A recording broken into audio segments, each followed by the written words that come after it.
Let's go out to SLC. Let's go out to Salt Lake City and talk to Eric. What's up, Eric?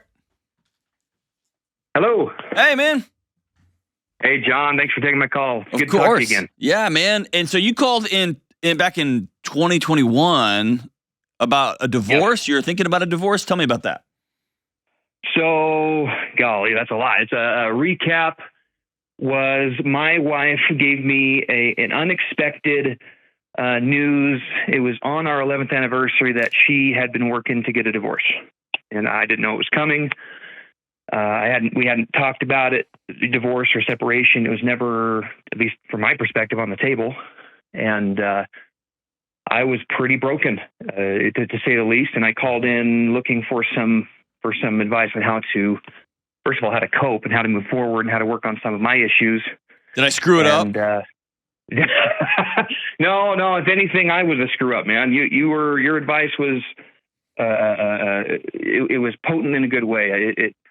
It was some advice that I needed to hear that I didn't have anyone else to tell me what to do. Namely, the thing I wasn't doing is I wasn't talking to people. I was isolating and trying to be private about it. And you said, dude, get some friends in your world. Yeah. So I took that advice the best I could, and furthermore, decided to make myself better rather than blaming the situation. And that's what I'm working on for a couple of years. I love it, dude. So how can I help you today, man? So without attempting not to get into too much detail, the one very bad piece of advice I was given at the time was don't talk to anyone. This is from her and her side of things. This is between you and me. Don't talk to anyone about it. Just, maybe your parents or something, but don't talk to anyone. This is between you and me. And I took that advice. Oh no. Did you? I did. Well, that was before I spoke with you. And did I have the same? Did I have the exact same response as I just did? Basically, yeah. Oh gosh, you don't get to throw grenades at my house and then expect me to cover for why their house is in ashes. Like if you blow my house up, you can blow it up. I'm gonna tell everybody, right? You don't get to tell me that. Jeez. And I wish I had done that. What you're saying at the time, I was desperate to save my marriage. I was already in the process before I got the news of working on myself and being a better husband. And it was kind of, one of those 3 steps forward, 4 steps back, 2 steps forward, 1 step back, one of those, but I was making progress. And so I was surprised to get the news anyway. So I tried to comply in order to, in my head, the story I was telling myself was, if I show her I'm being kind and compliant, then she'll see that maybe I am more workable than she thinks, and maybe she'll come around. And that's Eric thinking that this divorce ever had anything to do with him in the first place. Yes, and that's been part of my journey over the past couple of years, is realizing this has a lot less to do with me than I was led to believe. Eric, she bailed on you because something was going on with her. Yeah. You don't drop a bomb on an 11th anniversary with no conversations, no lead up, no discussion, unless something's going wrong sideways inside of you. I'm sure that in retrospect, I'm sure you could have done things differently. Let's make no mistake. But absolutely, bro, she didn't. And it would be unfair. That's not on you. It would be unfair of me to say it was all her. I had my own issues. They weren't nearly to the extreme that she has since led me to believe, but there were some problems. Many of which, your last caller was talking about honesty. I had some honesty issues. Sure. That I had to work on, and I've gotten a lot better at over the years. And so awesome. Tell him now, it does get better. But you also heard my question, right? What's your body trying to protect you from? And sometimes people develop dishonesty because they grow up in such toxic, sick situations that their body knows if you tell the truth here, it's simply not worth getting hit over and over and over. And so let's create a neutral path. It's like one of those walkways in an airport. Like it's just like a moving sidewalk. I'm just going to create that so that I can have a frictionless life, right? It's still dishonesty. It's still a lie. It's still not true. But man, sometimes people come by their dishonesty honestly, right? Yeah. But so where are you right now? Yeah. So to circle back to your question is I took much of your advice, and put my shoulder to the wheel and have been working on me since 2021. And I have come a long way through therapy, rebuilding some relationships with family, and essentially making myself be the guy that I want to be. And it was a hard road. It was and is a hard road. It continues to be a hard road. Right. But I like the Eric today infinitely more than I liked the Eric back then. Dude, that's awesome, man. Good for and you. It's and your call was instrumental, so thank you. Now, you asked, what is my question? So despite all of my growth, despite all of the progress I've made during that divorce process, because I did keep to myself, what I didn't know is that she was not, of course. And she had been going to anyone in our universe who would listen, including my dear friends and family members, with wild accusations that I never heard in the courtroom, such as he was abusive, he was controlling, he didn't let me spend money, he didn't let me visit my family, things that were wildly untrue. And unfortunately, I don't know what to attribute it to, social climate or what have you, but a lot of people, vast bulk of people, at best, decided to cut ties with me. Eric, I'm going to tell you something really hard. I'm going to interrupt and tell you something really hard. Yep. Thank God they're gone. Here's why.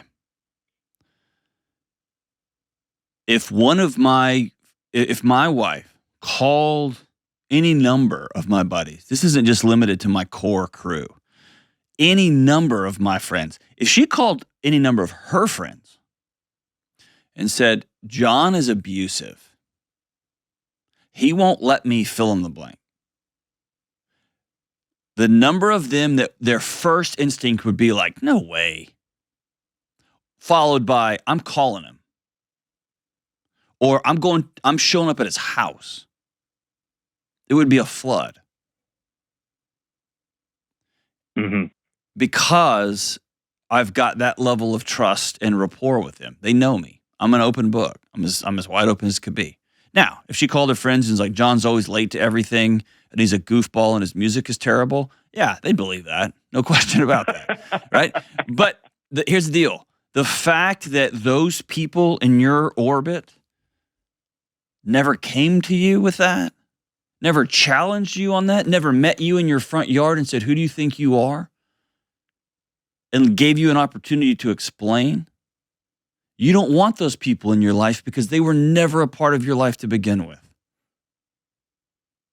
They were leeches. They were hanger-ons. They were along for the ride or for the party, dude, but they weren't in it with you. And I know it's hard when you think it's like having 100,000 followers on Instagram and suddenly they cancel all the bots and you're down to 20,000. And it hurts because you lost 80,000 followers, but they weren't real to begin with. That's what just happened with you. And you can look at the landscape and the number and see how it went zoop and dwindled down. But man, I'm telling you right now, you're in a better place to rebuild something new. Forget those folks. And you've listened to the show long enough. I don't normally say that. I have little patience at all for friends who don't have the courage to say, let me talk to him. I am invested enough that I'm involved in this because we're close, we're connected, we're friends, we're family. I'm calling him. If I'm not worth a phone call, then so be it. And I'm grateful you said that. I'm coming around to finally believing that. My folks gave me similar advice, and I think to wrap up the background and to get to the actual question, I suppose is. I think it made it really hard for me not to believe the accusations because I thought we were ride or die. I was the guy who showed up when we're moving. I was the first guy to show up. I was the guy who showed up when you're hurting. And I was the one who, as you say, I did show up in the yard. Mm-hmm. I did call them. And so when everyone else seemed to bail, it devastated me. So that leads to the actual question. It was, despite my growth, I didn't used to be this way, but I have this really uncomfortable defense mechanism in my body, I guess, that's making it difficult for me I thought I was doing everything right as a friend.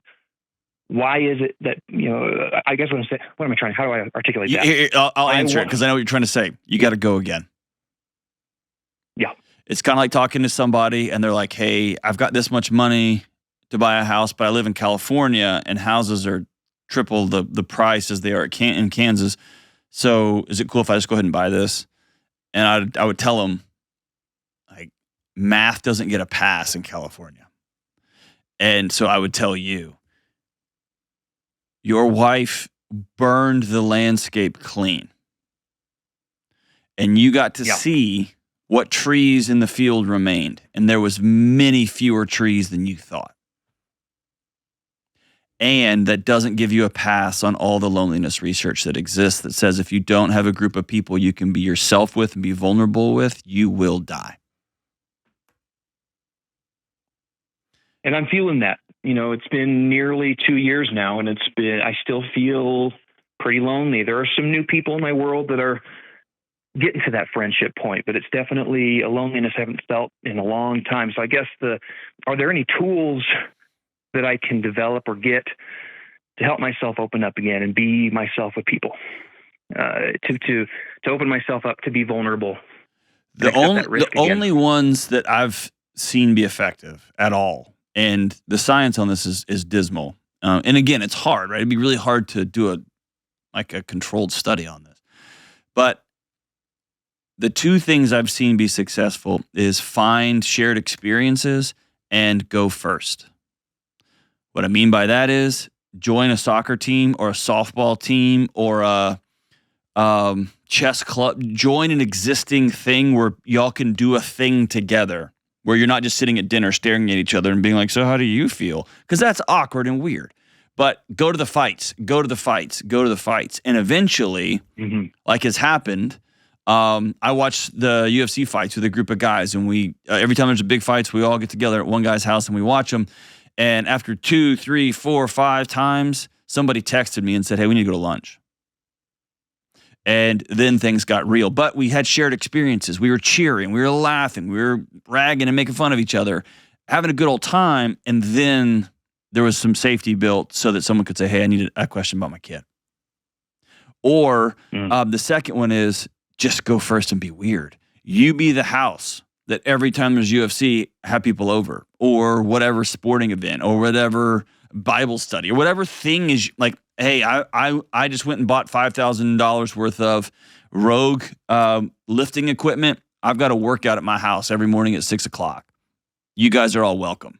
Maybe one guy shows up, maybe no guys show up, but maybe a few guys will show up, and then one or two of them will continue to show up, and then y'all will go grab coffee together.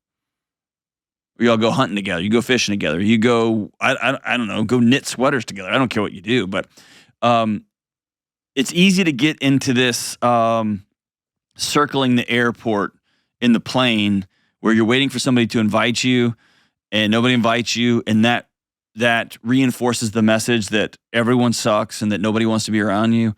Or you go and it's a little bit awkward and a little bit weird, and that just reinforces that you see what I'm saying? It just kind of, it's self-perpetuating. Yeah. So the only way through it is through it. You have to head into the storm, over and over and over again. And your body is doing exactly what it's designed to do, which is to keep you from getting hurt again. And I wish there was any other way around it. You just can't get a pass on math, right? It just is. This is the brutal part of having somebody break your heart. Mm-hmm. Yep. It's like getting bit by a rattlesnake, and yet the only way to live is by handling rattlesnakes, right? You got to go back out there again and risk it again. Well, I've done hard for a couple of years. I can keep doing hard for a little while longer, I think. Can I be super honest with you? I think you've done peripheral hard, which you have to do, right? You got to keep the lights on and the bills paid, and you got to keep food in your stomach, right? I think you're about to enter into the season of super hard. The beauty of super hard is, I have found, if you will head directly into it, it's not as long as people think it is. But it is painful. Mm-hmm. That might be taking 6 or 7 of those folks that actually just completely bailed on you. Call them back. Take them for coffee. and say, hey, what stories were told about me? Why didn't you call? Like, was that not worth a phone call? And there might be some closure there. And people may say, hey, I'm really sorry. Because also 2 years ago, it was the middle of COVID. Everybody was crazy. Everybody was scared. Everybody was everything. And so it may be worth you circling back and letting people have the opportunity to say, I'm so sorry. I screwed this up so bad. And you can rebuild something there maybe. Sure. That seems logical to me. But I would pick 5 or 6 of them that you love. And if you don't reach out to them, write them a letter that you're never going to send. And just let them, like, get that out of your body onto a piece of paper. I thought I was at least worth a phone call. I thought I was at least worth a confrontation at my front door. If you thought I was really abusing my wife, I was really controlling her and wouldn't let her call out the phone, wouldn't let her visit people, that's crazy behavior. Was that not worth that? A phone call? And quite honestly, Eric, they may say, well, you did this and this and this, and so it was illogical. And you may find out, man, I've really had a lot of growing because I kind of put this image out there. Who knows what you'll learn? But ultimately, the hardest part about broken relationships is that our body puts a GPS pin in there and says, never again. Those relationships got us hurt last time. We're not doing this time. And the only way to health and healing and being well is with other people. So you got to go again, and you got to go again. Hang on the line, Eric. I'm going to send you all of the questions for humans cards for friends. Jen, like, I don't know, guys' night, girls' night, friends, couples, and I'm going to send you a copy of Own Your Past, Change Your Future too. Check it out. It's got a whole section in there about making friends. Give that a read, and then, dude, call me back anytime. I'm really, really proud of the work you're doing. It's amazing.